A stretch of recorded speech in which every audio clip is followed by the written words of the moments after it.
What's up, everyone, and welcome to this week's edition of Ask Shane Anything, coming off the high of the Nintendo Switch 2 reveal, although I realize some of you may not agree with that adjective or that descriptor for the Switch 2 reveal, but I'm still pretty excited about it, and we're definitely going to talk about it in today's Ask Shane Anything.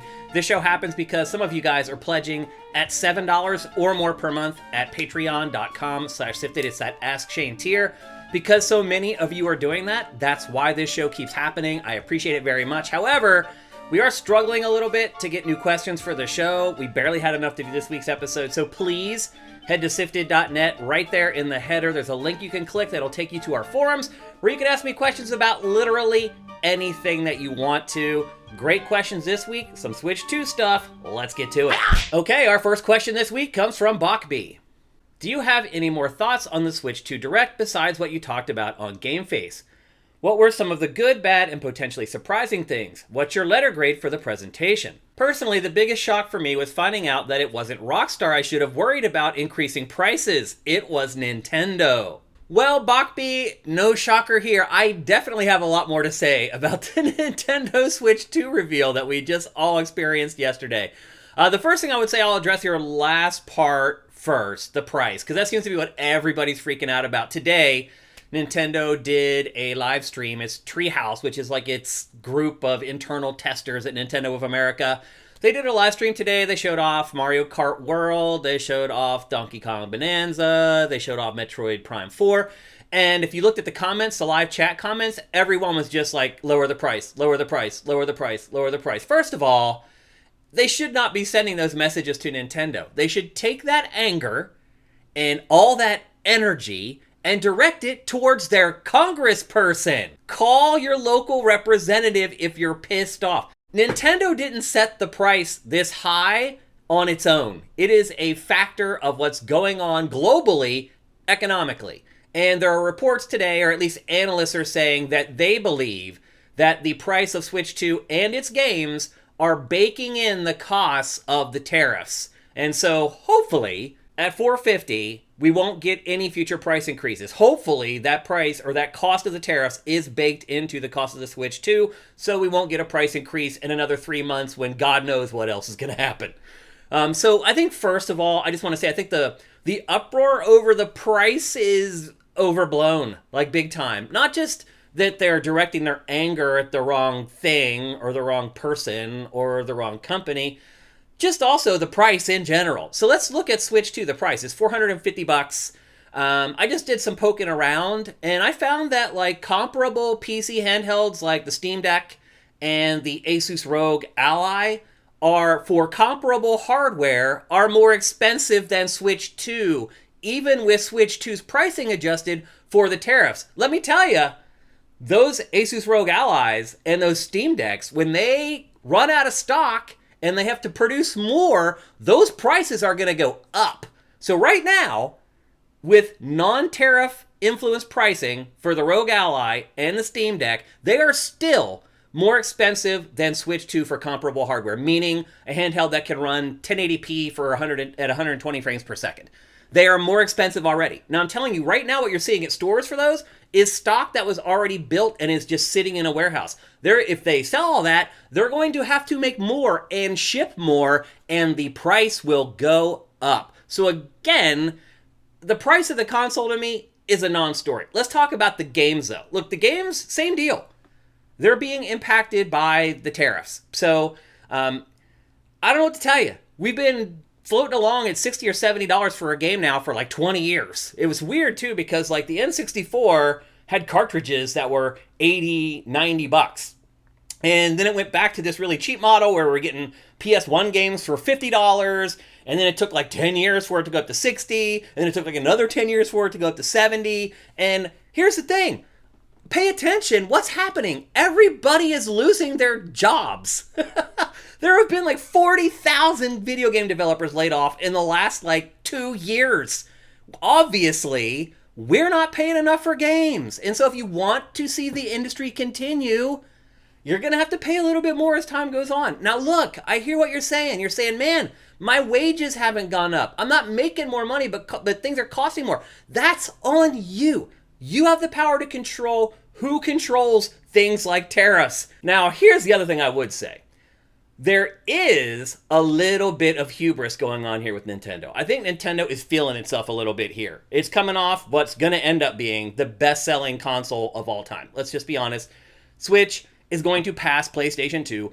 It is going to be the best-selling console of all time. So Nintendo is coming off the best-selling console of all time. Remember what PlayStation did when it was coming off the best-selling console of all time. We got the PlayStation 3. You remember that? Remember that disaster? $599 US, and people are complaining about $450 for the Switch 2. Are you starting to figure out where I'm coming from here? So, yes, I do think Nintendo's showing a little bit of hubris. It probably deserves it. It sold so many Switches that it probably thinks it can kind of do whatever it wants. So, I would say it didn't get greedy, but I think it had the confidence to increase these prices and think that it wouldn't hurt it too much financially. So, that's how I would look at it. Okay, let me go through your list here now. Some things that were good. I thought the games looked good. I think Mario Kart World looks freaking awesome. I think it looks like the best Mario Kart ever. I mean, I don't know if you've been watching like some of the Treehouse stuff from today. That game's insane. And now I definitely understand why it is a flagship game for Switch 2 launch, and why they're bundling it with the system, and why they're pushing it hard, and why we didn't see a 3D Mario, because they feel like Mario Kart is enough to push Switch 2 through launch, and I kind of agree with them. I also got a better look today, and hopefully you did too, at Donkey Kong Bonanza. And we had questions yesterday on Game Face on just how destructible the environments were. As it turns out, like, everything's destructible, except for things that are made out of steel that the game clearly shows you. So there are some limits to it, but for the most part, you can pretty much drill down and destroy anything in the game. Now, that looks really fun and really cool. Just rampaging, digging through the dirt, destroying stuff, throwing stuff, blowing stuff up. But how long does that last? Like, a game that reminds me of is State of Emergency. Do you remember that? Rockstar's kind of follow-up to Grand Theft Auto. It was real fun for about 45 minutes, and then it wore out real fast. I'm a little worried that Donkey Kong might be that way as well. We'll see. I didn't get a chance to play it. And then there's Metroid. Now, the trailer that they put out last week really turned me off, but all these hands-on reports have come out today saying that it's actually awesome, and so I'm glad that I was wrong. So I'm pretty excited about that too. I wish we had a release date for that. My guess is it's probably going to be a holiday game. So that's the good stuff. The bad stuff for me, again, Nintendo showed a little bit of hubris, increasing game prices. Look, I'll say this. Where it's really coming through is what they're charging to buy the upgraded versions of Switch 1 games. Some of those are $80. That's ridiculous. So there, on some angle, Nintendo is feeling itself a little bit and maybe getting a little gregarious with some of the prices on its games. But really, for me, the bad part of it all was that there just really wasn't anything exciting. I mean, maybe the bad part of it is that everything leaks now. Everything. We knew everything about a Nintendo console before it was announced. Literally everything but one little dinky button. And it was so obvious that we knew everything about it but that dinky button that Nintendo had no choice but to try to market that dinky button as a thing before the reveal. And as it turns out, it was also exactly what we thought it was going to be. It's a button for chat. It's a C. It's either chat or community. It was chat. So literally, there was nothing surprising about their full reveal of the Switch 2 hardware. That's really disappointing to me. Not just that, like, all of the parts of the console were spoiled and I knew about them. I mean, we're at a place right now in this industry where Nintendo is coming off its most successful console of all time, and it didn't feel confident enough to try even one little unique thing with this next hardware. It's just where we're at. Like, nobody demands it, so Nintendo's not going to deliver it. So I'm disappointed that we've got to this point in the industry where there's just this malaise. Like, this is just the way it's going to be. And that was disappointing to me. Also disappointing to me was the third-party support for Switch. While I am impressed that some of those games run on Switch 2, I really didn't think that they would. I'm still disappointed. Because, one, it only really secured one exclusive partnership for a game for Switch 2. And as it turns out, it's that From Software game, the Dust Bloods or something like that. And it's a multiplayer game. It's not even like a real From Software game. So Nintendo didn't really money hat any third-party publishers or developers, at least that we know of yet. That's disappointing to me. Like, you don't want Street Fighter 6 from Capcom. You want the Capcom 5 from, like, the GameCube era, where you sign this big deal and they come out and they're like, look at this, man. we have 5 exclusive games coming to Nintendo platforms over the next 6 years or whatever. Nothing like that happened. So on one hand, I was pleasantly surprised, that there were all these third-party games that I didn't think were going to be capable of running on Switch 2 that can. But on the other end, I feel like Nintendo just had the lowest hanging fruit. It's like they went on a tour. It was like, hey, what's something that you can get ready for Switch 2 in like 10 months? And they're like, this game. And they're like, okay, that's good enough. So I realize most people don't buy Nintendo consoles for third-party support, but still, it was disappointing to me that Nintendo isn't even really trying anymore. So that was a little bit disappointing. And then as far as things that were surprising, there wasn't anything. Like, the only surprising thing to me was that they created an interactive instruction manual for the Switch 2, and they're charging you $6 for it. Now, I realize $6 isn't much, but they're charging you for the instruction manual. So that was surprising. There really aren't any good surprises, really. We also found out today that the battery life, even though it's a bigger battery with higher capacity, the battery life is actually less than the Switch 1 because the hardware inside Switch 2 sucks a lot more juice. And the day after Switch 2, we haven't got a whole lot of good information, I guess is the best way I can put it. But still, I am very excited for Switch 2. I do wonder if there might be some level of like Wii to Wii U, Switch to Switch 2 issues, because it looks really similar. I mean, obviously, if you put them side by side, you can tell one is bigger than the other. And if you really look close, there's the colored rings around the analog stick. The average person is going to look at those two things and be like, they're the same thing, right? So I think that might be a problem, but maybe once they start putting it out in colors or something like that, that will help. I don't know. I think ultimately, if you're asking me for a letter grade, first-party software was pretty thin too, actually. So I'd probably give it like a B-, a C+, something like that. I know a lot of people, just because of the price, are like F, but I definitely don't feel that way. So was it Nintendo's best console reveal? No, because the other problem too was the actual stream, how they delivered it. I talked about this on GameFace, about how it stalled and was just stuck there after 48 minutes on a still screen. The audio and video were out of sync. It was not a good Nintendo console reveal, even if you're just talking about the logistics of it and how they did it and how the presentation worked. So yeah, B-, but actually probably closer to a C+. Okay, our next question comes from Erebus Jones.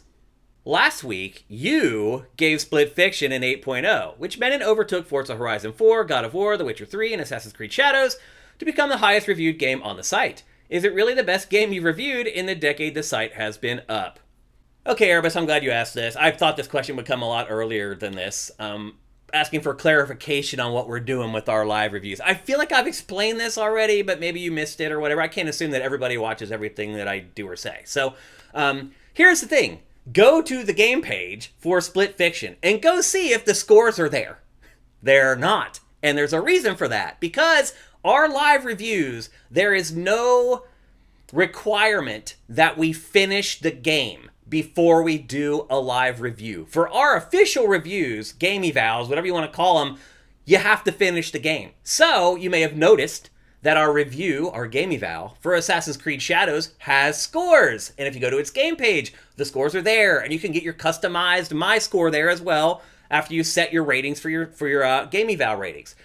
We only do that with games that we finish. So our live reviews that Matt and I do, those scores, like I say at the end, for like 20 minutes. The end score doesn't mean anything. It's just an average of the components that Matt and I came to an agreement on. The other thing too is you said your review. Matt and I come to a consensus in our live reviews. It's not my review. So anyway, I'm not surprised that someone brought this up. It is a little messy. I'm not going to deny it. Like, having to message this just shows that it's messy. But I don't care. Like, I'm trying to save my business here. And that's all that matters to me. So if there's a little bit of confusion over what's an official Sifted review and what isn't when you do stuff with Matt, I don't really care. All I care is that people watch more of our content and are more likely to go to patreon.com/sifted and give us a frickin' pledge. Okay, our last question for this episode comes from Scorpio's Finest. I typically wouldn't reach out or voice my thoughts, but I've seen something today that really triggered me. I watched a live reaction to the Nintendo Switch 2 Direct at Easy Allies and felt the reaction wasn't genuine.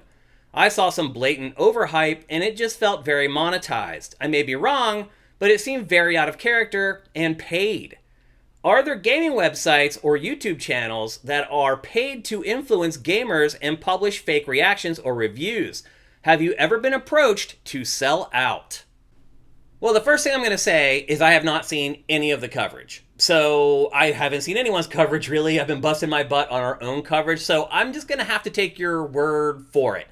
And the first thing I would say is that I would be really, really disappointed if that were true. So there are a couple people still left at Easy Allies where I was their manager for like 7 or 8 years. And I would hope that in that amount of time, I pounded editorial integrity into their brains, and that this is something that they would never, ever do. I mean, I'll put it to you this way. I definitely trust Bloodworth to uphold editorial standards and not do something like this. So it's hard for me to believe, because it does seem like Bloodworth is now kind of the head of content there, and it would really disappoint me and surprise me if he did something like that. So I'm just going to say that right out of the gate. I love Bloodworth to death, and I do think that a lot of things that I taught him and told him stuck with him. So I'm just going to say, first, I don't think it's true. It's probably not true. I didn't manage a lot of the other people. Like, a lot of the other people that worked at Easy Allies, they weren't really a part of Game Trailer's editorial or content the whole time I worked there. Like, after I left and then they laid off all of my guys, they were interns, basically, who just stepped in and started doing the job. So whatever they do, it's not on me. That's all I gotta say. I never managed them at all. They started doing that stuff after I left. I was on a panel with a couple other people, I'm not gonna say who it was, 13 years ago or something. We were talking about influencers, because that was just starting to rise. YouTube channels and influencers and all that kind of stuff. And I just told them, like, I just straight up don't trust them. There's nobody there to watch over them. There's nobody there to tell them what to do or to instruct them on what editorial integrity is or isn't. They never went to journalism school. They don't know. So in some ways, I was like, I can kind of excuse them because they just don't know any better. But also, people generally know you don't take payola to impact your opinion on anything. So I'll just be honest with you. Yes, there are definitely YouTubers and influencers that are taking money to give positive impressions of things. There is no doubt about that in my mind. Who is it?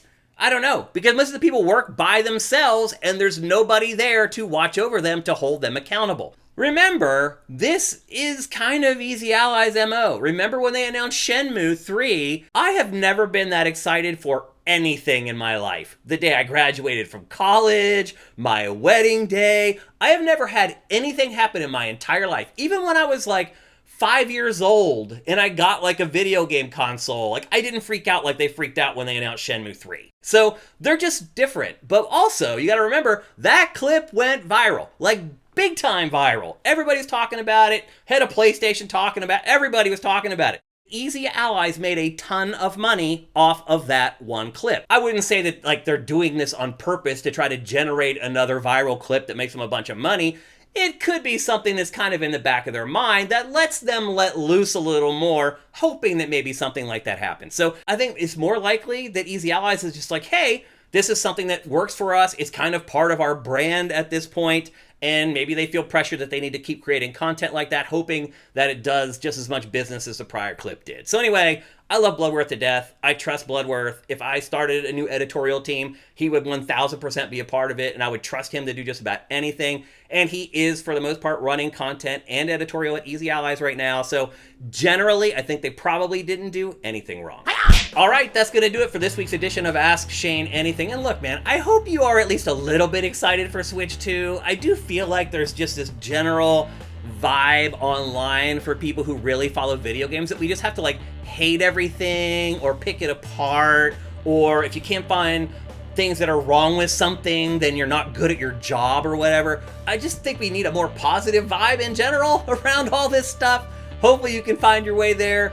This show happens because a lot of you guys and girls are pledging at $7 or more per month at patreon.com/SIFTD. Thank you so much. You guys are awesome. I appreciate you big time. We do this show every Thursday. We need questions. Go to sifted.net. In the header there, there's a link. Go to our forums. Ask me about anything, and I'll see you next week.